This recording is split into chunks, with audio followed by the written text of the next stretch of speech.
Nerds and geeks, I hope you are ready for an all-star edition of the legendary Saturday Nights of the Nerdle Roundtable. Your truly King Magnificent Twala Sharp in the building. Ryan Twitchmaster McBain, what it do, good sir? How about old Foggy? He got life. I'm doing good, my man. Anthony from Two Cubicles Down. Oh, all is good right now for me, you guys. The one and only Mo Kelly. Well, it's me, hot tape. I'm on the intro. We're going to freak this show for you. All right. I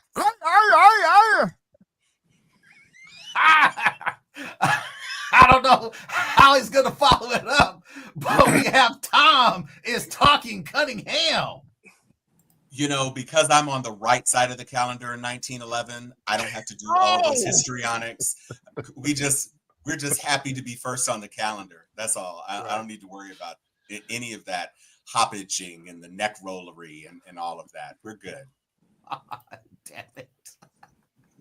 Today we are joined by special guest, my man 50 Grand, Quasi. I go back with Quasi all the way to the days of the beat. Now Quasi is upstairs at iHeartRadio doing all things production and imaging. Quasi is a long time, and when I say long time, I mean long time nerd, lifetime martial arts practitioner, and it is only right that we have him join us because he just happens to have the time. Quasi, what up, baby? What's up, bro? That's my guy, T-Sharp. What's going on, fellas? And yes, Hey, I'm man. also part of the right side of the 1911 clan, so there we go. Oh, snap. Still love you, Mono. Fired. You all right? I got a Fired. couple friends that are noobs. I don't know why. I got one uncle that's Q. But you know, Oh, shots Now you're fired. surrounded, Mo. right. And last but not least, my brother, Mark Ronner, writer extraordinaire, reporter galore, and anchor for Later with Mo Kelly. Mark, what did you do, good sir? I'm glad to be here. I cannot match Mo's energy. Also, I demand that Mo undergo a drug test promptly. Yes. Yeah, He's on his own natural high. The natural high must be cocaine. That It's is a hell of a drug. that is fraternal love that I see Mo showing over there. Absolutely. Oh. Mo, what are you eating? I need to know what you're eating, Mo. Cereal? No, it's called Sarku. It's Japanese food from the Lama Mall in Torrance. Nice. All right. Okay. Oh, All from right. Del Amo. Okay. We bring it all. I think Dr. Liz from the Freeway is going to be joining us soon enough, but y'all have been waiting for this conversation for far too long, and it's only right that we give it to you now. Today, we are talking about two massive entries into the Nerdverse. One, Thunderbolts. Two, Andor. We shall begin with Thunderbolts.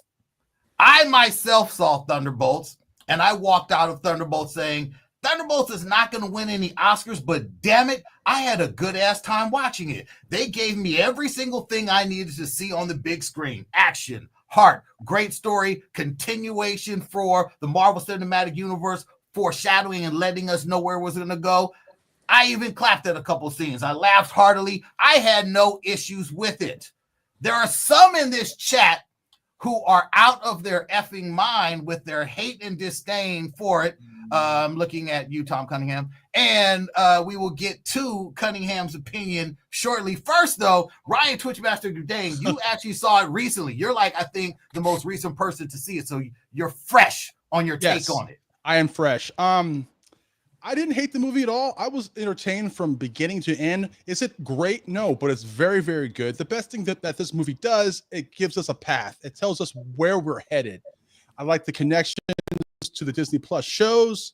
I like the fact that they brought back Ghost, because we haven't seen Ghost since Ant-Man 2. I like the fact that they brought back Taskmaster so she can get capped in the head. That was when I saw that, I clapped. I was very, very happy for that. I loved Walker. Walker was just an asshole, and he was just a funny asshole. Also, Bucky. I love Bucky's story arc. Okay, he went from the Winter Soldier, someone who killed the president, to now being like the moral compass of the team. That's a good ass story arc. there wasn't a point in the movie when I was saying, okay, this needs to get picked up. Come on, this is too slow. No, I just was thoroughly enjoyed the movie from beginning to end. I like Century. His origin story is a little bit different, but I get that. I understand that because you couldn't do comic book accurate origin story because of what happened in Spider-Man No Way Home. Yeah. I get that. I was just I liked it. It wasn't great or anything. It wasn't like I wouldn't put it in my top 5 best Marvel movies. No, but it was good. I walked out going, yeah, okay. I see where you're going, and I'm here for the ride. Right on. Anthony, have you seen Thunderbolts, aka the New Avengers yet? Of course. Look at Excellent. it. It's not a bad movie. You got the feels. You get to deal with the emotional trauma that they're all going through. Couple things, obviously I would have enjoyed a little bit more cameos, dive a little bit deeper into maybe Elena, get a little Scarlet Witch thrown in there. No problem with it. Gonna maybe a little controversial. I'm kind of glad they went with Louis Pullman and not Steven Yeun. Yeah, that would have been maybe a little bit more controversial to go with him for. No, it would have been whack. I'm sorry, it would have just been whack. Probably would not have worked. Pacing was great, acting was great. Walker is a ginormous piece of shit, but he was willing to clap Val in the head and just he was being real the entire movie. He's doing what anybody would have done. I'm just gonna put a bullet in them and be done with this thing right here, right now. So all their character development was great across the entire arc of the film. No issues with it at all. I agree with both of those takes. I wholeheartedly, absolutely agree. I cannot say it any differently, which is why I don't understand why Tom treated it like it was an absolute dumpster fire. Okay, first of all, let me just say, I didn't say it was a dumpster fire. I said it fell apart in the third act. I thought the first 2 acts, I agree, the character development was nice seeing Yelena have some vulnerability. I think she kind of tipped the whole show of, so none of us fly, we just punch and shoot. That was what it was. And that was a weakness to me because although it did have the feel of like a James Gunn kind of Guardians of the Galaxy, kind of just a ragtag group of characters with no powers, somebody else in another video said James Gunn's Suicide Squad would wipe the floor with these dudes because they're all the same dude. You had 4 super soldiers, technically 3 super soldiers, plus a widow who was basically a super soldier. And then you had Taskmaster, who was also a super soldier, as long as she was alive. And then you had Ghost, who actually did have powers, but she could only use her powers for the maximum of a minute at a time. And so, except for killing Taskmaster, they weren't that, and helping them escape, they weren't that, her powers weren't that integral. And then you have Sentry, who is so OP that he can't even make another appearance in the MCU unless he's super nerfed, because we already saw that he can't handle the Void. He said even at the end, in the end credits, that he can't risk the Void coming out. So now you introduce the heretofore the strongest physical character, literally the MCU Superman, in a way that Thor was not. And you can't ever use him again. So for now, I mean, he'll be in Doomsday and Secret Wars probably. But the point is that until you nerf him so that he can't beat everybody in the MCU almost instantaneously, he's not going to be Sentry anymore. So you got this guy who looked badass. That scene before the third act fell to pieces, that scene where he was basically Henry Cavill in a gold suit, I was here for it. I was like, that's pretty impressive. That's Sentry. That was pretty cool. And then we went into 20 minutes of group therapy, and I was just like, oh, and there's no consequences because everybody that the Void voided is the now shame back. rooms. it was just, and Tom, I think you need to get with some emotional healing. You're not healed, Tom. No. I've been in group therapy before. I'm saying, as an MCU movie, right? Yeah. This was supposed to be the rebound flick from the quote unquote underperformance of Brave New World. I enjoyed the story, even if I wasn't totally satisfied with how the third act resolved in Brave New World. I enjoyed the story more. I enjoyed the Isaiah Bradley stuff. I enjoyed his stuff with Torres and all of that other sort of stuff. I enjoyed seeing Sabra, even though they didn't call her Sabra. I enjoyed seeing her on screen. You can barely see her. Well, that's true. She's apparently not much taller than Anthony's girlfriend. So it just was not as satisfying in the way that Deadpool. I was like, Deadpool brought us back. This is a freaking Marvel movie. Deadpool and Wolverine was the shit. And then you had Brave New World, which was a letdown. You had Thunderbolts, which was basically Black Widow 2. And you're setting the stage for Fantastic Four blatantly, obviously. And I don't know if Fantastic Four is going to bring us back into Doomsday. It's like now, let's go to Doomsday. Because I know Doomsday is going to be satisfying. Well, yeah, I mean, two things real quick. When it comes to Sentry, it was my understanding that he can be Sentry, but he just can't use his powers too much or go crazy, or the Void will come in. That was my understanding. And two, I don't really care who can beat who. So let's say like Suicide Squad would wipe these guys. Fine, whatever. I don't care. Just tell me a good story. I don't care who can beat who. No, it was, like I said, first 2 acts, fine. I was engaged. I was enjoying it. I thought it was a good mix of laughs. I liked the way the characters were interacting. But once the focus turned into that little adjunct assistant who ended up turning Sentry into the Void, I was like, seriously? My favorite part, and this is probably going to be a shock to you guys, my favorite part of the third act, when they're in quote-unquote group therapy, when Bob is fighting the Void and punching him, and they're all pinned down, Bucky turns to Yelena and goes, this isn't right. And that hit me when I was saying to myself, wow, this dude's the fucking moral compass. I don't know why that spoke to me so much. I just love that part of the movie. No, and that part was a standout portion, which actually informed how they ended that film and how they said what they need to do to solve that issue. And I think for me, I mean, maybe going into it and being willing to accept that this is the Void, the story of the Void that they're going to give us in this film. There's no real way they could have done a story about the Sentry the way they did it in the comic. There's literally no way possible. And to do it like this, to set up a character where in the back of your mind, for a fact, if this dude ever gets out of control, it's going to be a problem for everybody. How they go about releasing the Void, how they go about bringing the Void back and making him a contender for Doomsday and Secret War is going to be the story that is to be told. I love that this story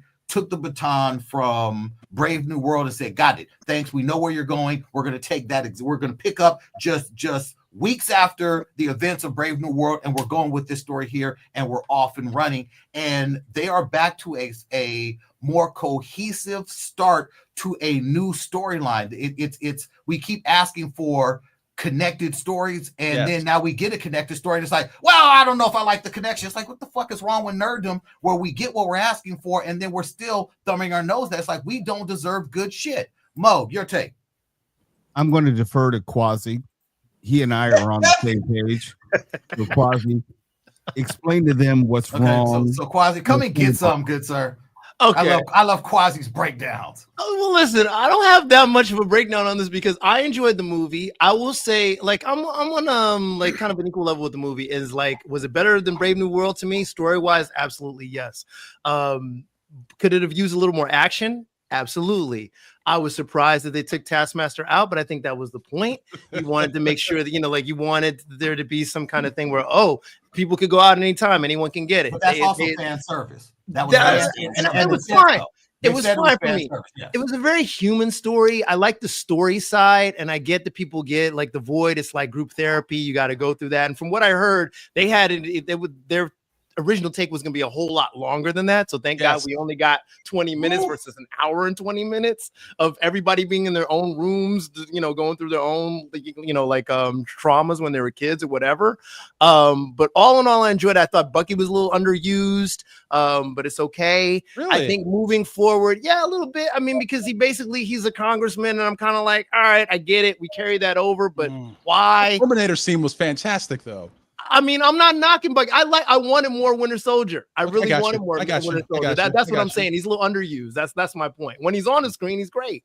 But to me, this was more like the human kind of storytelling. People do legitimately go through depression and all this kind of crap. You don't really discuss that in movies. I really kind of honed in on the story a lot on this one. I was really surprised when I left the theater, like, I was actually digging it. And my my kind of barometer on this, or kind of like gauge on this, is I took my fiance with me to see the movie, and she's not into any of this comic book lore at all. Right. But if she turns to me and goes, "This is a pretty good movie," and she did, I was like, yeah, I felt the same way. So for someone that's just a regular person that doesn't have any investment in it, to say it was pretty good, I'm like, all right, I think we're on the same page. All in all, I like the movie, but I get people's gripes with it as far as it being a little boring and the pacing. There's some issues at time to time, and I love the Louis Dreyfus character. I'm sorry, I keep messing up her name. Valentina. I freaking loved her. I've loved her, like all through her stint in Marvel. Like, I think she's she's an amazing foil for these guys. So I think all that is fair. I think that one thing that Marvel did with this film, and I know a lot of it is us. I know a lot of our expectations going into something branded MCU is, billion-dollar box office blockbuster. And that's kind of, unfortunately, what Marvel trained its audience to go into. It trained us to go into saying we need something that's over the top and huge, versus saying, hey, remember when we first started all this? Before we got to the first Avengers film, we gave you Iron Man, which a lot of people are like, yeah, this is cool. We gave you Thor. A lot of people said, oh, this is cool. We gave you Captain America. Some people are like, it's all right. I'm not really a super fan. And then we gave you Avengers. You said, oh, shit. All these people together? Yeah, this is the biggest thing in the world. But sometimes story building and sometimes filmmaking, there has to be a process. You have to bring people along with the story that you're trying to tell. And if you think about it, this is doing a successful job from having a connection to what came before, with all the phases before Deadpool and Wolverine, and then trying to bridge a brand new story, a story starting with, what do we need to do? First story, Captain America, Brave New World. We need to restart the Avengers. Got it. That's the point of that film. Cap, you're the one. We need you to restart the Avengers. We're going somewhere now. Okay, we're moving to another level. This film here is like, hey, man, there are big things happening in the world. There are bigger things happening in the world, and we already know from everything Val's been doing, she's been a mover and shaker behind the scenes, from the Hawkeye series, from Wakanda Forever, all these little things. She has been constantly manipulating and plotting. So the payoff of her coming through, and I know it happened. Like, wait a minute. How the fuck was the press? I know that, like, Mo was like, that's bullshit with the press there, ready to have a press conference. I get it, but do you want another 15 more minutes with her trying to get them together doing a press thing, or do you just want to just jump to, hey, I just said a minute ago the press were downstairs and they were ready to interview the Sentry, who was going to take down, there was a fight that was already going to happen. There was already going to be a fight. She wanted the Sentry to take out this rogue team and then to go and do a press conference. She probably calculated for all types of bullshit to happen with that fight. So to me, the press being there ready to interview someone that was there to handle a calamity or bring in some rogues, not that much different, because, again, the writers even said no one knows how long that they were in the void. We know watching it as film goers, but it's not something that happened over days and weeks and months. For all you know, he said, for you watching, that was like a snap, and you can tell how quick it was when that's why we showed the little girl in the end. When it came out, she was unaware of anything that happened. She was looking for her mom, which shows you that the passage of time that happened could have been instantaneous. All people saw was this team of individuals fighting against the being in the sky, and that being was taken out, and now bringing them in front of the press, and I got a brand new Avengers. Even the Russos came through and said, hey, we need to connect this to Fantastic Four. Let us shoot an end credit scene that we can include in Doomsday. That scene we saw was straight out of Doomsday. That is not like some random end credit scene. I think it was Doomsday or a Fantastic Four. No, that was on the side of Doomsday. That scene is from Doomsday. That scene, that end credit scene of them seeing the Fantastic Four ship come through, that scene is the first scene that we're going to see in Doomsday. They're like, we've shot that film so that you guys can know how we're kicking off Doomsday, how the Doomsday story starts. Hey, Twa. Yes. Mark Ronner disagrees with you. I know he does. And I know, and I'm waiting to bring Mark in because I'm swapping Mark and Quasi because Mark is on the right team. Oh shoot! I like this Brady Bunch arrangement we have here. I love it. But there'll be no singing. I agree with whoever said that they came out of it wanting more Bucky. The first thing I thought of when the movie was over was, I want a Bucky solo movie now. And I had been really looking forward to Thunderbolts, and it didn't disappoint. I'm hearing a lot of kind of damning with faint praise. Like, I didn't hate it. It wasn't bad. I would easily put it in the top half of the Marvel movies, maybe the top third. That there's no way it's among the best, but it's not even close to one of the worst. Yes. But I also agree with, I think, Tom, who said the third act really shat the bed for a couple reasons. Number one, if nobody in the production had seen Star Trek V, I would be shocked, because this business of taking everybody back to their moment of life-shaping trauma and guilt. Somebody needs to be sued for plagiarism for that. And you're not wrong. To be fair, that's a Flatliners thing too. So, I don't know.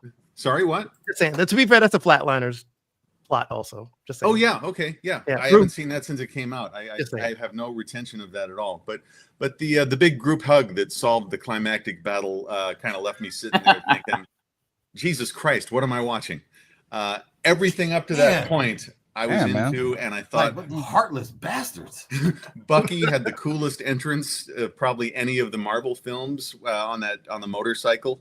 Yeah. Although that wasn't his first entrance, but in character. Yeah. That was dope though. That was amazing. They totally took that from Terminator 2 though. They ripped that shit off.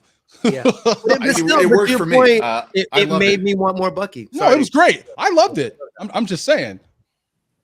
For me, I think the most shocking thing that I walked out of with this film was that Marvel returned to trying to tell stories about characters. They said it's important that we tell stories about these characters because these characters are going to be major players in the future. We don't want to tell a 3-hour film about where we have to do character development and action. Let's give you a story right now. We know what you guys want. We're going to give you some action, and we're going to give you a story that continues the Marvel. We're going to take the stories that we've been telling, and we're going to push them along to the next thing. We got it. We know what we have to do, but these characters are going to be major players. And for me, a character like Ghost, seeing Ghost come back, a character that I really, really liked in Ant-Man 2, and I wanted to know more about Ghost.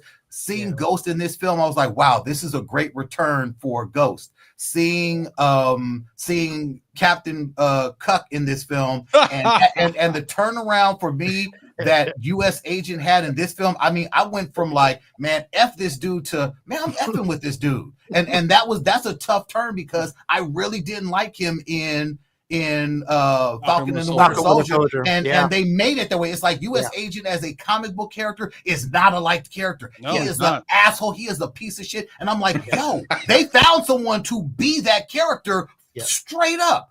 And I thought that was beautiful. To that point, the scene where they find out that his wife left them and took the kid, and the look that Yelena gave Walker, she's like, you motherfucker.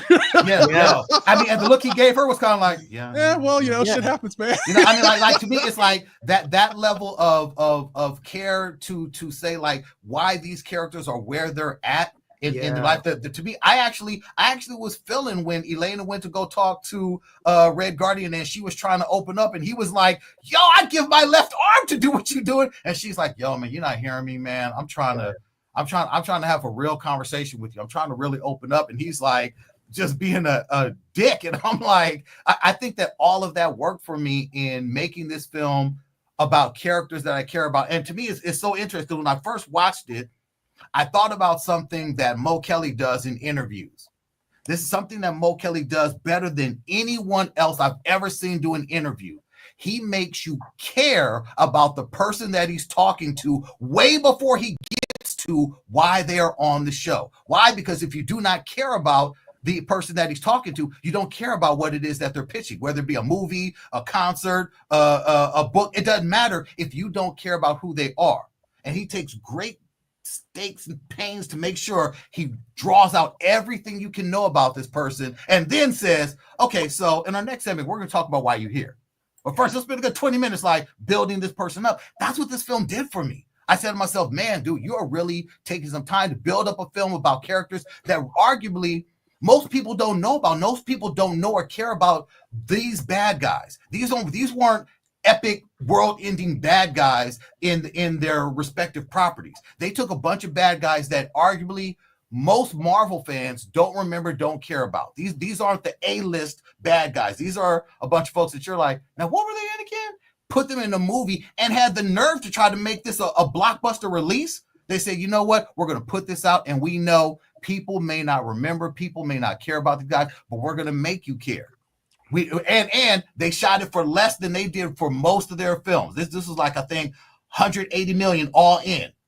Production, marketing, promotion, all that. So I'm like, yo. It wasn't 180 with P&L. It was, I heard that the budget was about 100 million less than Brave New World, because Brave New World had all the reshoots and shit. But you never get those. You never get those. I mean, you might like I said. I'm talking about what they're professing is that it was 180 million. So yeah, but that's not all in. Hey, look, take that up with Marvel. Take that up with Marvel.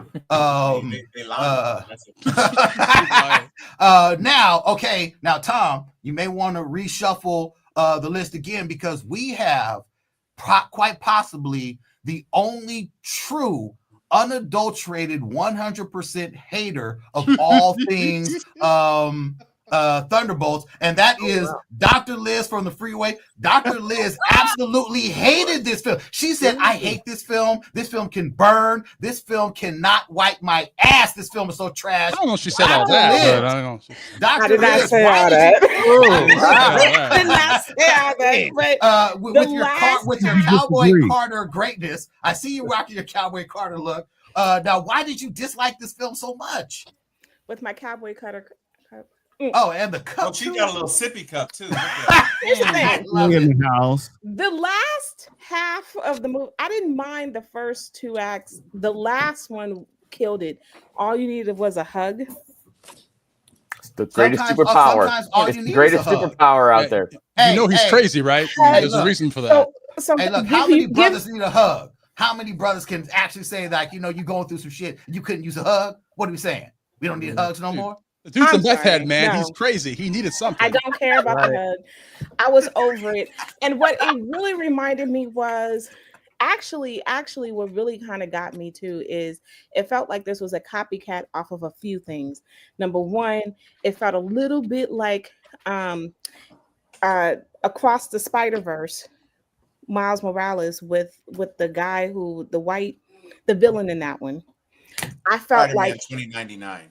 Yeah, I felt that was a problem for me. Combine that with the ending with the hug part, it was so anticlimactic. And combine all of that with we're in New York. Half of New York is disappearing supposedly, and no one cares. It didn't take place that long. Yeah. Okay. Now, I mean, they weren't in New York for that long. I do not care. I do not understand. Look, and we all know. Daredevil could get there. If the press could get there, some of the other the press were literally already there. The press were downstairs when it happened, Mo. I keep telling you that. The press conference where she said when she was upstairs, the press are downstairs waiting right now for me to introduce the brand new. This woman was in Wakanda forever. This woman was in Wakanda forever. Mm-hmm. This woman was in, and then we had they were already in cross-reference things. So you mean Ross couldn't fly? Ross isn't Ross. Ross is gone. The reason why Everett I'm Ross? saying this. The reason why I'm saying this is because her ex-husband. Yeah, Everett. Yeah, he's in Wakanda. Yes. He's in Wakanda. But if you're having a film where this woman is already on the map all over the place in all of these different corners, and then clearly you're going to have these, which I'm okay with the people that's showing up. I'm fine with the stragglers, but the fact that we still are having they're picked from all over. Ghost, I can get that because because Ant-Man is whatever.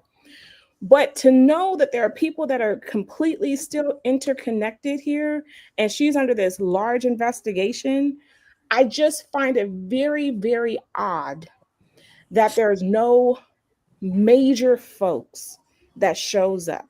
Okay, now I'm glad you brought that up. I'm glad you brought that up because everyone is under the assumption, one, that this happened within the span of time for anyone major to show up. Okay, so that's one. That's incorrect. I'm not. No. I'm not talking about you. I'm just talking about.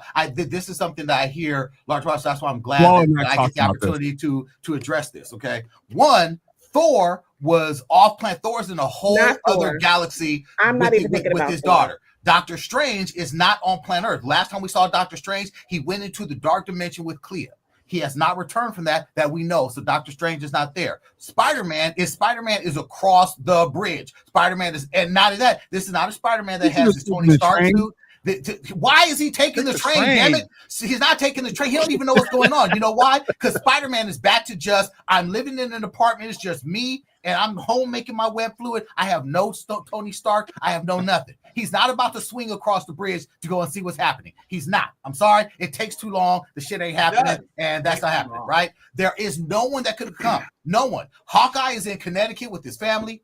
Black Widow is dead. Who's coming? Who's coming from the Ms. Marvel?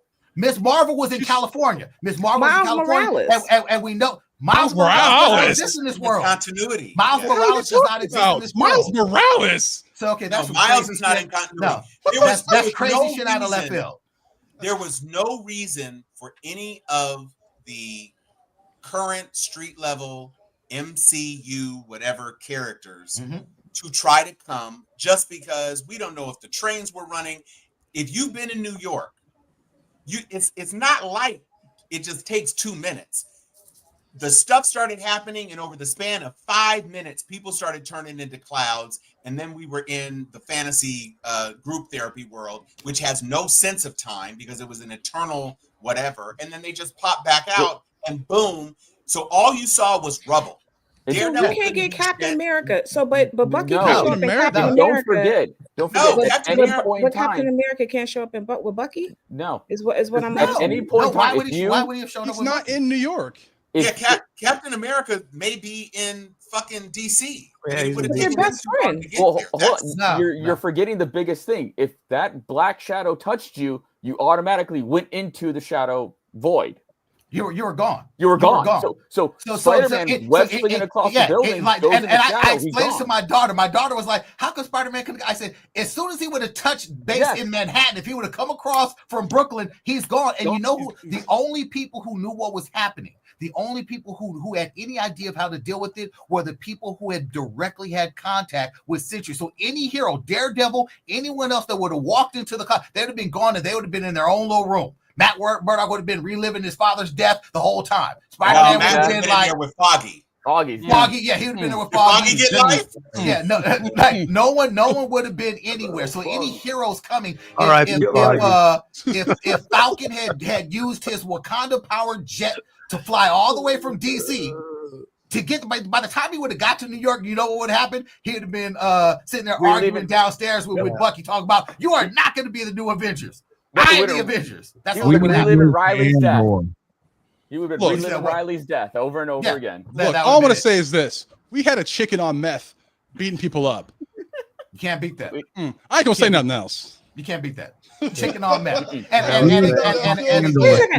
second. So the hearings that she was at is in New York? I thought that the hearings would be in DC, right? And she from the Senate? No, in the beginning, the hearings were in New York. That's where they were. No, they're in DC. Why would they be in DC? Why would they be in New York? It has to be in DC. Yeah, no, I think the hearings were in DC. I thought the whole time they were in New York. No, the end they were in New York. They were only in New York for a short period of time. Yeah, we weren't in New York for very long. The first part of the movie was DC and Yelena's Gambit at the very beginning, then the DC thing, then they were out to Devil's Tower or whatever in the middle of nowhere. And then after that, there was that whole stretch. Yeah, They had she that whole stretch where they flew were to in New the York. desert, and Yeah. then Bucky came, and then they realized that shit was going left, and then they went to New York, but only after they had been in New York for a little bit was there the conflict where the Sentry actually came out. So it was 10 minutes of real world screen time before group therapy. There wasn't enough time for people to show up. I don't have a problem with that. The thing I have the problem with is that Tony Stark died, and he died. Mm-hmm. Taskmaster died, and she died. But these people that nobody cared about because they were literally just black smudges on the pavement, everybody had to come back, and there were no consequences.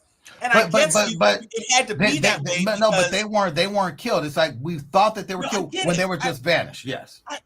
I understand all that, but when you're watching the movie, you don't know that they're in a psychodrama. When you're watching a movie, it looks like they've just been very cruelly fucked up, and that made the Void a really dark character. And it was like, oh shit, consequences. And then all of a sudden, it's like, wake up! It was all a bad dream. And it's like, oh, well, you know, look, had the Void had his way, it could have been very, very bad. And the thing about it is, the Void in the comics, the Void was very, very bad. The Void was a horrific thing. But even worse, even worse was the Sentry. When what the Sentry did, when the Sentry went left and just adopted the Void, which is something that could possibly be a risk, because the Sentry at one point ripped Thor's brother in half. And that shit was horrific. And Ares, by the way. Yeah, Ares ripped Ares straight. Get a hug, and everyone gets a hug, and then it should possibly look. I'm okay with the hug. That would work. Yes, I'm okay with the hug. I'm okay with the drug abuse, with them dealing with all these different things. I'm like, yo, this dude straight said, yo, I was a meth addict. I'm like, oh shit, so you're not gonna bleep that out. You're just gonna be meth addicts up in here. Got it. Like that was high on meth as a chicken. Yeah, it's crazy. We should keep it moving on to now the second fantastic, my word, entry into the world of nerddom this week was Andor, and I think I'm just 2 episodes shy of being fully caught up. I just watched the first episode of this most recent release of 3, and it gave me chills. I'm like, Andor, if everything Star Wars isn't as good as Andor moving forward, burn it to the ground, because Andor has set such a tone for that you can actually do great Star Wars writing, that you actually can have some consequential storytelling, that you can have some shit that's about that real Star Wars life. And if it's not on Andor level, burn that shit to the ground, because Andor is putting cases on bitches with how good it is. So wait, you haven't even gotten up to episode 8 yet, the Gorman Massacre episode? No, there's a massacre. Oh my god. Oh my god! Right. Damn it! Okay, woo! Okay, wow. and here's the thing. When I left off that last episode, I was like, "Hey, yo, man, this is about to be some effed up." When she kissed old dude and said, "Get off the planet," he's like, "But why? Do what the fuck I just told you to do. Yeah, just do what the fuck I told you to do. Get off the planet." I'm like, "Yo, it's about to tell him bad. It's about to be so bad." But like Andor is just. It's epic Star Wars making. I mean, and this is something Mark Reiner, as a sci-fi writer and fan of sci-fi, my take on it is the creators of this universe and what they are doing. And we're all fans of sci-fi, but this is quite possibly, I think, the first time that Star Wars has leaned so heavy into Star Wars writing and really bringing out some good drama and things like that. When before everything was fantastical and fun, this is like, no, this is some real deep sci-fi shit. Yeah, it really is. And it makes all the other dumb Star Wars look even more dumb in retrospect, because this is so smartly written and put together and reflecting current events so mercilessly. I mean, I'm not a huge Star Wars fan. Sometimes I'll wind Tawala up just to get him to describe other Star Wars, because that's more interesting than actually watching the fucking shows. But this, it really does. Tawala's correct. It puts all the others to shame. I mean, I always thought Star Wars got by on sheer generosity and goodwill since 1980, apart from maybe The Mandalorian and Rogue One, but they actually got some people in here and just let them run wild, do what they want. I've read interviews with Tony Gilroy where he said, yeah, they just told me I could do what I wanted, and we need more of that. You can tell when these things are put together by committee, or nobody has the nerve to tell George Lucas, he's got a stupid idea. This is great. Kathleen Kennedy's on the Kathleen way out. Don't worry. Kennedy, Yeah, absolutely. And Quaz, I know you are all caught up on Star Wars, Andor, and I have not had a chance to catch you in the hall, but Mo told me, we gotta have Quaz on talk about Andor. What is your take on this? We haven't talked about Andor season 2 yet, you and I, but I've definitely been talking to Mo. I think the opinion is this first half, while it definitely is a slow burn, even the first season was a slow burn, the payoff is now being seen. Episode 7, specifically 8 and 9. Oh my God. Like Jay-Z once said, it's about to go down. So for you, episode 7, episode 8 is going to be, dude, you're going to have to rewatch it. But there's parts where you're really going to be, it'll feel surreal to you. Like, this is really Star Wars, but the war part of Star Wars is just, this is it. Like, there's no cost that there was. They didn't, shy away from anything on this. So your mouth's going to be hanging They open. also have the connectivity to Rogue One in the larger Star Wars universe. That was going to be my point to this also, because this directly ties into Rogue One, and supposedly next week when they end on episode 12, it goes directly into Rogue One. So when they flash forward another year after that last episode, you can literally push play on your stream or whatever, or on your player, and push in Rogue One, and you continue the story. It's the most adult story to me, as far as I'm concerned, in Star Wars since Rogue One and maybe Empire. Everything else, because this show clearly is not meant to sell merchandising. Nobody's selling no freaking Jar Jar freaking dolls. Nobody Darth Maul dolls. This is all about the story. I'm completely in. I really loved it when it hit this mark this past week. It for me, and I won't lie, it's not all been a masterpiece. There've been some that I need a whole episode of the Mon Mothma kid wedding. Probably not. You probably could have. They could have probably edited it out a little bit more on the way to it, but I'm not mad at this point. I'm in now, and I want to see what they have coming up for the last week. I think it's really storytelling at its best, and the acting's top notch. Even if you don't, you're one of those people where you're Star Wars fans and I got to see lightsabers and all that, this won't be for you. But when that war part hits, especially episode 8, you're going to be like, damn, I just watched some shit. And episode 9 too. Episode 9 is a lot. Wow. It's just like the connectivity, as Mo was saying. There's a lot of stuff with the Senate and all that. There's going to be like the Mon Mothma character, all that stuff. It's very well written. It was very, very tense, episode 7. And I love them getting to Yavin and seeing that and seeing some of the characters already just popping up. I was like, damn, this looks like this was literally shot at the exact same time as Rogue One. The cinematography of it, the all that. I mean, it is a beautiful show to watch.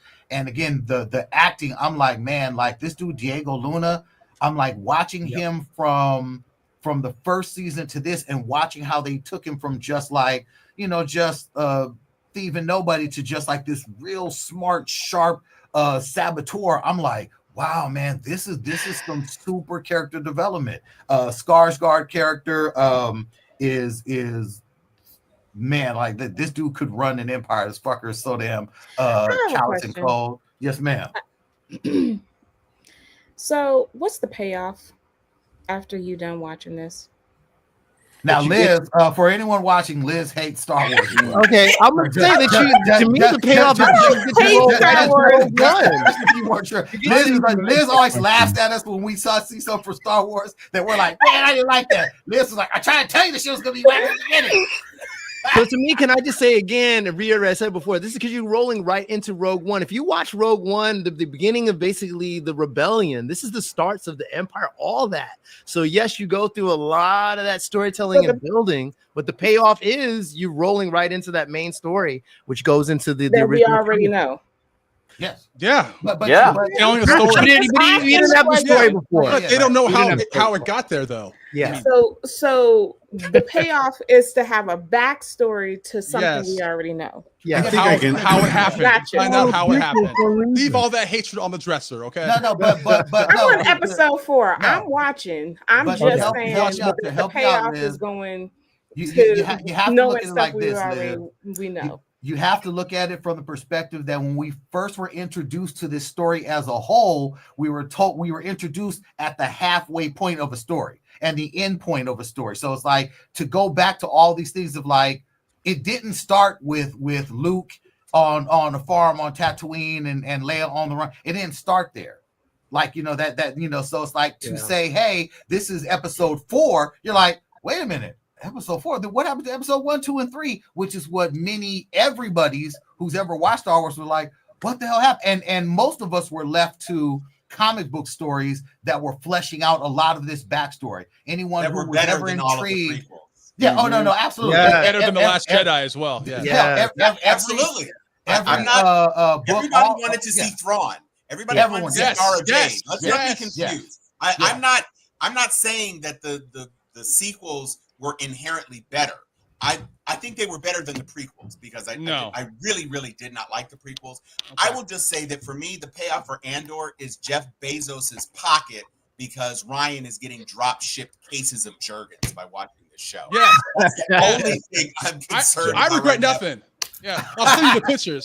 No, that's perfectly fine. Oh yeah, baby. I regret all tonight, baby. Yeah. Send those to Matt Gates. Nah, son. I love. So wait, can I just ask real quick because this is the first time I've been on this panel. So Ryan, you like the prequels more than the sequels? I hate the Star Wars sequel trilogy. I fucking hate it. Even Force Awakens. Just want to ask. That's the only one I like. I'd rather go to a Trump rally than fucking watch those movies. Oh, okay. I'd rather go to a Trump rally than watch Attack of the Clones again. But okay. Hey man, you do you. It's cool. It's cool, brother. I just want to know. They just sell y'all anything. I think that's a good question about what you get. Hold on. Mark has a question. Oh no, I'm sorry. Yeah, we're all talking at once. I think that's a good question from Dr. Liz about what the upshot of this is, since we know Rogue One.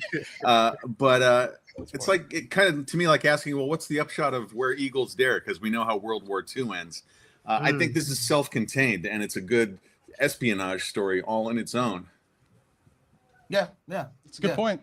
It's good. Yeah, very fair. Yeah. Very fair. And I think for those of us who have been holding on to a hope and a prayer that we were going to get something really, really solid and worth our time as adults watching Star Wars, because we watched this as kids. We watched this, through its struggle to find itself with the prequels and the sequels, and we were all like, hey, oh shit, man, kick me in the balls, why don't you? It's tough to be yearning for something, some sliver of hope from your childhood stories, and to see something like Rogue One, which was so like, oh my god, like what, like it was almost shocking for us as kids. I was like, well, that was very adult. And then to see something like The Mandalorian, and it's like, fuck, why can't everything be like this?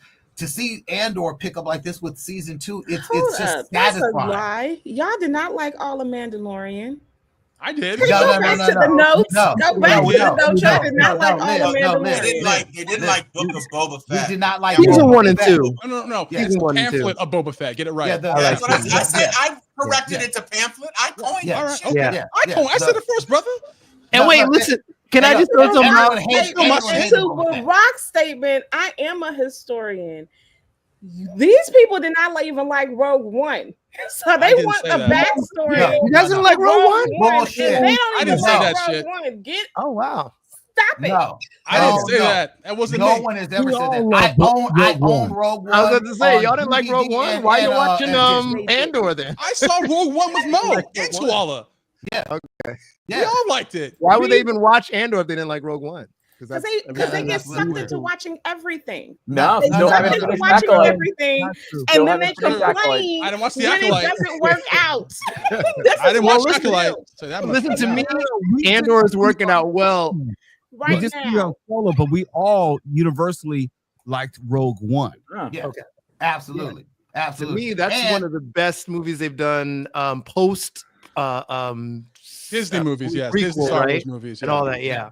And Mandalorian, we absolutely dug. The only thing that we absolutely universally hated, I think, was possibly the pamphlet of Boba Fett, with the exception of the Mandalorian episode. I was the only one defending, saying that they're trying to introduce a new crowd into the Star Wars universe. Oh, yeah, we know that. And y'all were like, what about With what? What with about what? this? The whole Rogue One, the whole little trilogy. Why are you just making up shit? Like, no, I'm not. Go back and listen to the tapes. I wasn't a super fan of Rogue One. Again, I don't like it when they try to tell stories that are less good than what had already existed in the expanded universe that George Lucas blew up. I would much rather have seen. I mean, you couldn't do Mara Jade and all of that because Luke is too old now. Yeah. But giving us in the sequels, giving us Ben and Darth, whatever he was, and all of that, that was. I would have rather you introduced Mara Jade and just had her with Luke's child or something. I was not here for that. Well, Thrawn, seeing Thrawn, I thought was cool in Ahsoka. Ahsoka, I thought that was cool. That was fan service that I think made sense. Plus, Ahsoka was not badly done. I didn't like Space Whales, but I know it's part of canon, whatever. Yeah. But it was an enjoyable series to me. I did enjoy Ahsoka.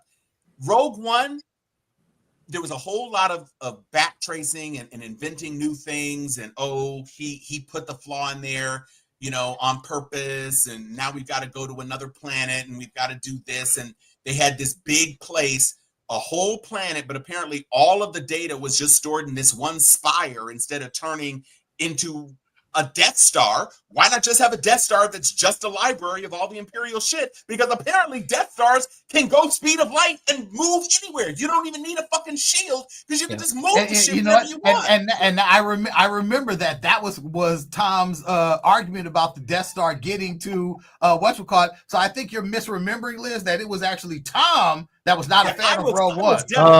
You may not remember the argument. Sure. They're saying you're broad brushing. Everybody, not everybody. Yeah, we are all not Tom. Okay. Right. Rogue One is amazing to me. I love Rogue One. This is where Andor is leading, by the way. By the way, though, too, I'm glad Tom brought that up because Lucas even stated that in his world, in his mind, that's why he probably let go of Legends and all. He's like, in my world, Luke never got married. There was no Mara Jade. He was always anti that. Lucas was never a fan of that. Even though I love the Heir to Timothy Zahn, Heir to the Empire series is amazing. Yeah. That's why we got Thrawn. But Lucas was never going to let that be on screen. Yes, so, unfortunately. Yeah. Neither with Kathleen Kennedy. Yeah, of course. So no, he spit her out. So that makes sense. Yeah, that makes sense. Outside of these two magnificent entries into the nerd world, which have kept us going, we've got some more nerdiness that they dropped. Of course, a 6-episode mini series. Tales of the Underworld, which is fair. It's just 6 episodes, really cool. A little bit more about Darth Bane and a little bit more about Asajj Ventress. If anyone's wants to follow their story along from the Clone Wars, just telling you that there was more to their stories. They're cool watches. They're cool 15-minute watches. Next week, actually no, we don't have anything because poor Ironheart. Jesus, I don't know what they're doing with that. It seems to be languishing, and just drop it all at once like they did with Echo. I think they are probably. I believe Ironheart does get the massive drop. But this year, for the rest of this year, we have Marvel Zombies. In October, we have Vision Quest. Now that Vision Quest is moved next year now, so Vision Quest is being pushed back. So this year we just have Marvel Zombies and one more series. And Wonder Man. So we get Wonder Man and Vision Quest this year. Wonder Man and Marvel Zombies this year. Vision Quest next year, and then Fantastic Four. Fantastic Four. Fantastic Four. Right. Yeah. Fantastic Four just in July. In July. So we get that. Superman, of course, in July. Yeah. Peacemaker coming up soon. Peacemaker. The trailer for Peacemaker looks fucking great. I love that they're including people from the Superman film already. They're like, he's like, hey, no, I'm part of the world. Look, here's Green Lantern, and here's Hawkgirl. Yeah, so I'm part of this show. Can I ask really quick too, because it's first time on the panel. What's everyone's feels on the new? I don't want to derail the conversation too much, but the new trailer for Superman, the new Superman coming out is trash. Is everyone feeling that way? The gun Superman is going to be trash. I love James Gunn when James Gunn is James Gunning.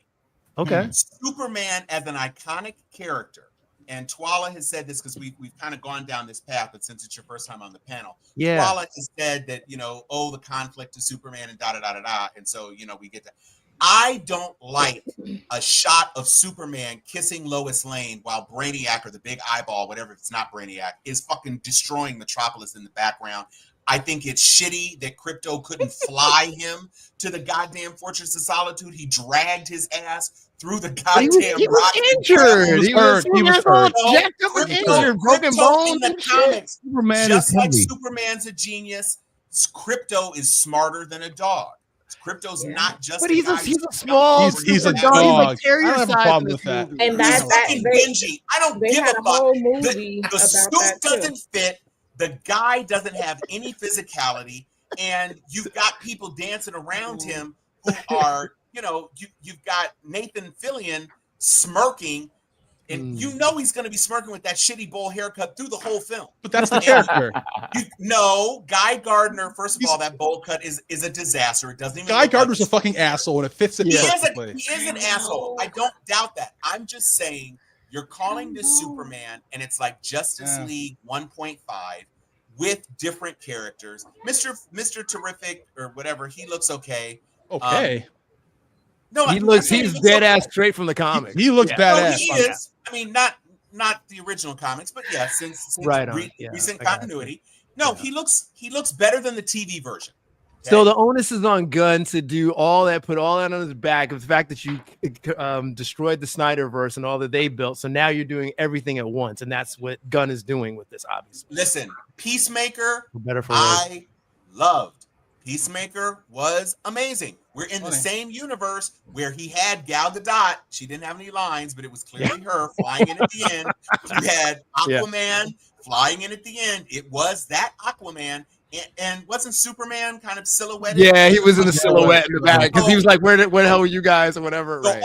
all I'm saying is that he's got a lot to reconcile. And right now, every trailer I've seen has made me less confident that I'm going to enjoy this. Really? But I know I'm going to enjoy Peacemaker season 2. Here's the thing. To Tom's point, his concerns are valid. I'm on the fence. I don't know. I'm gonna check it out, and we won't know till we see it. I'm going in with an open mind. We won't know. Me too. So, me too. I'm sorry. I like. Are you though? Yes. I like the last actor as Spider-Man. I mean Superman. Oh, Cavill. Yes. I just cannot wrap my head around why we need a new one.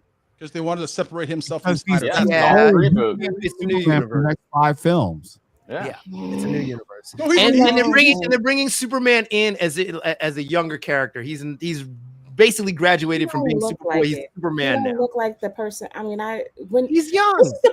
But this is the problem when you decide to recast and redo and do whatever. And this is where I think that Marvel does a decent job, where they move the story forward instead of recasting the same person over and over again with the same main character, because people get attached. I got attached.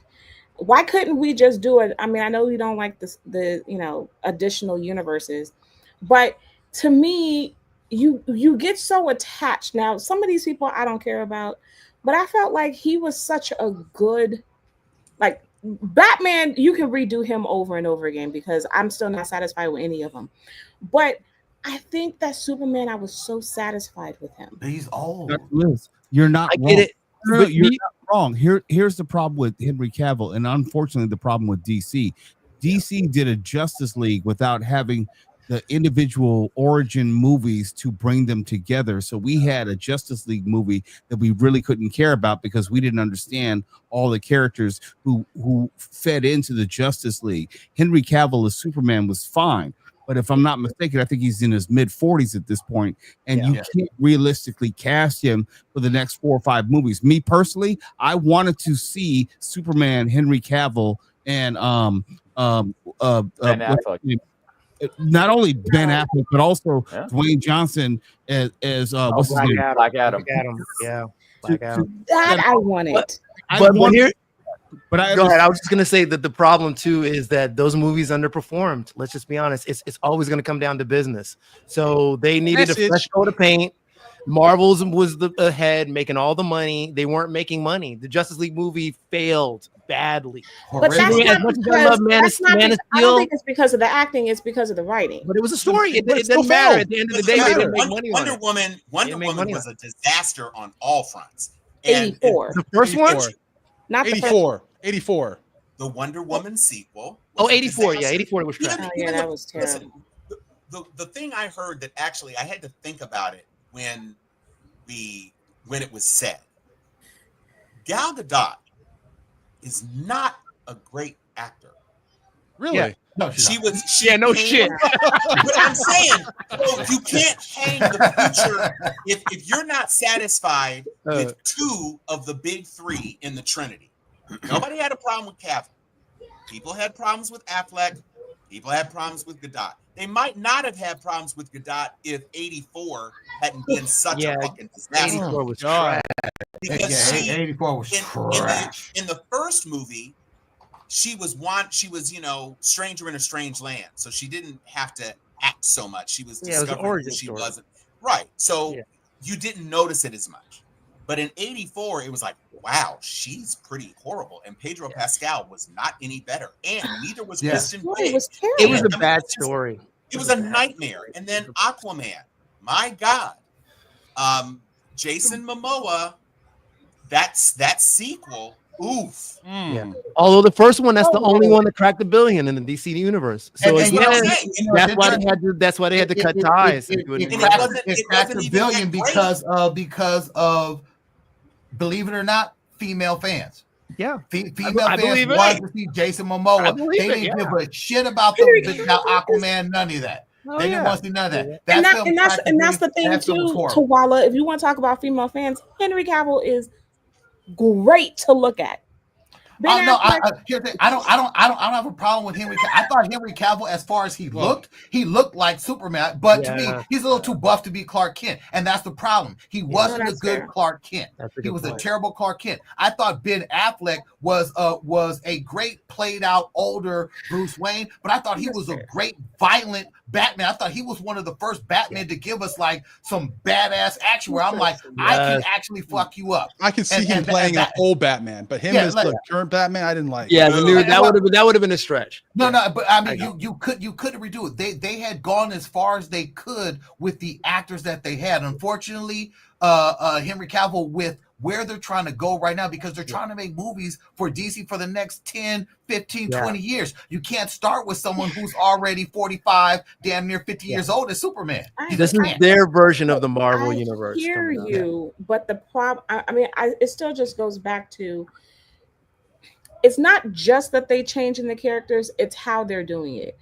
You had Gal Gadot in the last what is it? Shazam. Yep. Yeah. What was the point of giving me her? No, but there's if no she's point no in those longer movies. going to be No. her. But Liz, but there's understand, all they those just films released are the that end. movie because they had Yeah. I understand all of that, but I'm saying that this is the reason why I think I have a problem with casting. That's why. Well, no, I mean, look, I promise you, fucking up. That's why. I promise you, if the new Wonder Woman that Gunn comes out with is really good, you're not gonna miss Gal Gadot, especially if she's a good actor. I bet money you won't miss Gal Gadot at all. I am wondering. No one is missing that underdeveloped boy ass that she has as Wonder Woman. That boy body that she has. Wait. No one I have to save them. No one is missing Gal Gadot's pale ass Wonder Woman. And by the way, who would have? I love the first Wonder Woman. I really do. I love the first Wonder Woman, but the second one, I sit there and I watch the first one over and Killing over again. Yeah, the first Wonder Woman was awesome. Anyway, do you all remember John Carter of Mars? Yes. Oh, Yes. God. That brunette would have been a kick-ass fucking Wonder Woman. Lynn Collins. I agree. She would have been She was in the Wolverine movie too, right? She's way too old now. But if they had done that movie, if they were trying to cast the DC universe, she would have been my pick for Wonder Woman. She was phenomenal. I'm with you on that, and she's a better actress. Yeah. She had the body. hopefully the Wonder Woman we get this time around is pitch perfect. They've already seen what was going to do it. Yeah, I actually think Gunn that is a they great should have caster. tried. He's gonna good with casting. I actually think that they would have been. I know that Superman is the character that we have to build everything around. I get that. But I think that you probably would have had a better idea if we would have done something with some other characters and then give us further and further away from the new casting. So then it wouldn't feel like we just watched Black Adam. And we see the loudest in the crowd is when Superman shows up at the end. To be fair, they tried the same cast with the Flash, but that failed again. So again, monetarily, the Flash was a terrible movie. They sure was. But my point is, they tried what you're saying to keep the cast going. The Flash again underperformed. So, yeah, but you had two problems: terrible movie and terrible person that's dealing with sexual. Correct. But again, my point is, do you keep riding with the same thing, getting the same result again and again, or you just shelve it and go, no, we're just going new slate? I don't know if anybody was paying attention, but Barack literally kind of addressed what she was saying by saying that he could go 10 to 15 years without any movies featuring Superman or Batman to give it time to rest. Now, to Quasi's point, you can't say the number one hero, even though you've rebooted him 4 times cinematically and he's had 17 fucking TV shows. You can't say that you're going to leave this guy out 15. Of your movie continuity. I just think no, you can't. You cast a Clark Kent in this movie, and maybe that's the story James Gunn wants to tell. Yes. But if you cast Clark Kent and you put him in an outfit and he can't be Superman, all we've seen is Superman shielding a girl from some rocks and getting the shit beat out of him by a Bizarro clone. Yep. That's all we've seen. And this is my last take, and I'm gonna shut up on this. I feel the same way, and Mo said it a long time ago. How many times do I have to hear the same story about Spider-Man's origin? Superman, the same Uncle Doc. No, I said what I said. Spider-Man. And this is how I feel about Superman. This is how I feel about Batman. I am sick and tired of the same little you in the farm. But they're not doing the origin in this. Yeah, we're not doing the origin. My point is if we're getting the same feel again, granted, you may not take me back to the farm, but you're giving me the same feel again. I mean, but wait, give me the farm. But it's not the Krypton blows up. He comes in the ship. It's not that story. But his parents, it's not that. They've already said it's not alive, right? What's that? I think both his parents are alive. Yeah, I mean, no, both his parents are alive. But to your point, it's not the whole Krypton blows up. He gets sent in the ship. Right. They're not doing that. It's like already Batman. It's kind of like the take on the Batman when the Batman was already established. It's that they didn't do the whole Wayne thing. The parents get murdered. Henry Cavill's gone. I'm sorry, Liz. Yeah, and these stories that we're about to get right now are literally James Gunn is jumping right into a universe where he has said straight up, everyone knows all of the characters that I'm introducing. None of these stories are origin stories because I don't like origin stories. I like stories where I assume everyone knows who Superman is, right? Cool. So let me tell a story that no one has ever told about Superman and try to help viewers watch him try to embrace his humanity. And that's something that that I'm curious to see. I'm hoping that he really does pull a lot from the All-Star Superman story, which was one of the best written story. That's his source material. His source material for this is All-Star Superman. So that's where he's going, Tom. Well, I hear you. But what I'm not seeing, I mean, I got the clear problem with All-Star Superman is that he dies in the end. Trailers, so that's not. I know, but I'm saying the story. He's informed by it. Yeah, he's informed by it. Yeah, but he's not tracking it. I love Millar. Yeah. I thought that, I liked that story. I liked where he went. I liked Lex Luthor's little super niece and all that stuff. I liked the Kryptonians that escaped and their blood, their bones turned to kryptonite and killed. All of it. Lois Lane getting powers. I loved that series. I don't see the hero in this Superman. That All-Star Superman was a super duper amped up Superman. Yeah. This guy is whack. We're gonna see. We're gonna have to see. We got to see. We don't know. I do know. You know why? Okay. No, stop. Crypto dragged him through the arc. Okay, that's just ridiculous. That's movie by a fucking trailer. When I want my dogs to come, I whistle for my dogs. I understand. In fact, I got a whistle, and when my dogs don't come, they don't get mad. All-Star Superman didn't get his ass kicked. All-Star Superman was pushing a weight. I'm talking about the. You've already made up your mind about this movie. You haven't even seen the movie yet. It's not going to be directly the comics, you know. Like no, I know. I've seen 7 trailers. I'm not getting more enthusiastic. There's been 2 trailers. I may be proven wrong when I see it. Of course, I'm going to see it. But I'm just saying, I'm not enthusiastic about it. But wait, Tom, to your point, I'm glad you mentioned the Superman doesn't die. You know, like he dies, and also Superman. I don't want to ever see again, please God. But I know they're probably going to eventually do it. No more Doomsday. Please don't kill Superman. Look, we're already in the trailer. They just leave that arc alone. I'm good on this. In the trailer, we're getting the same thing that happened in the last Henry Cavill when everybody's throwing stuff at him. Booze. I don't want to see the same stuff. Oh, I see what you're saying. Well, you're not going to see the same stuff. It's a different, complete That's story. the same scene from the One last scene. movie. You love the scene in Wonder Woman when they're at a bar. They stole that from fucking Captain America. It's the same fucking scene. And to be fair, they cut the trailer. It's not necessarily a reflection of the whole movie. Oh, stop. No, It's the same character. It's a different movie, different story. Yeah, we'll see. It's a different story. I'm pro crypto. I think putting crypto in was brilliant. I'm pro crypto also. I'm a dog fan. I got dogs. I want to see what Who watched the Titans show? Crypto was great in Titans too. Okay, well, you sound like Michael Vick, Tom. Okay. They weren't gonna make Pitbull crypto, dog. You know they weren't. It doesn't have to be a Pitbull, like a Labrador. What was it gonna be? Pitbull crypto? I'm not that petty. I am not that petty. He could be a sporting dog. He could be a retriever. He could be a Labrador. I mean, I'm just saying. Illinois crypto, kill him. Crypto going at the Nexus, ripping up people. I look like last year. Crypto, he's talking a whale. Legs off and shit.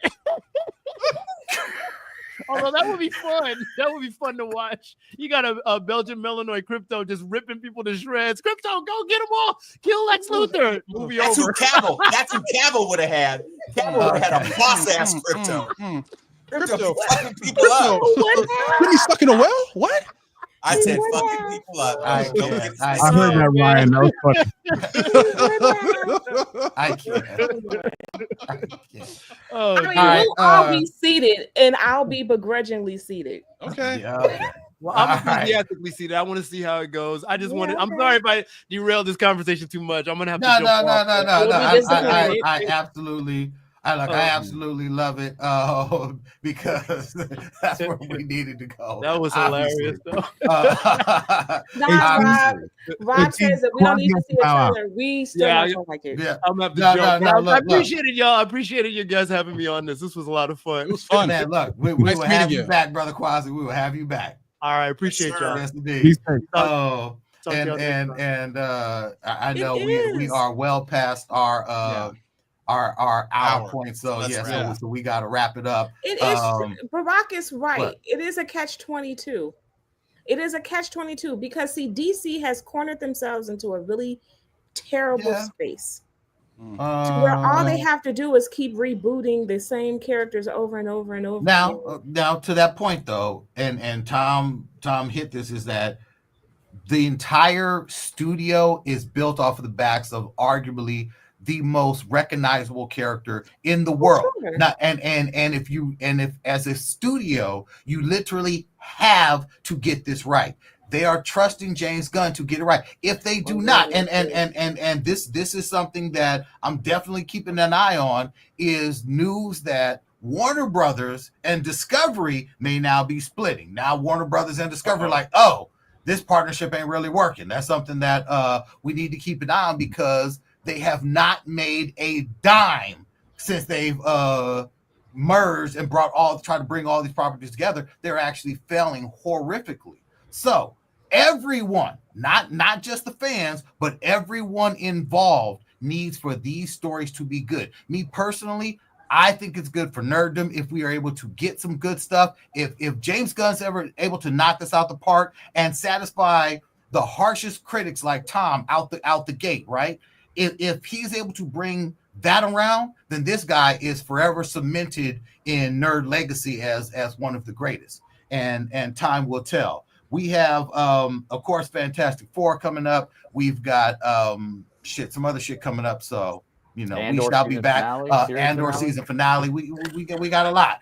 Mark, I appreciate you joining us today, good sir. Thank you. Mo had to run out. I don't know where he went. Maybe the dogs are out acting crazy over there. But so we will not have a goodbye for Mo. So Ryan, take us out, good sir. Oh, shit. Anthony. I'm gonna go with power doesn't panic. Tom. Where is my Kryptonian dog shelter suit? Dog shelter. Dog shelter suit. Dr. Liz. Good night, everyone. And Mark, you shall have the final word, good sir. I'll see you at work, Tuala. Excelsior.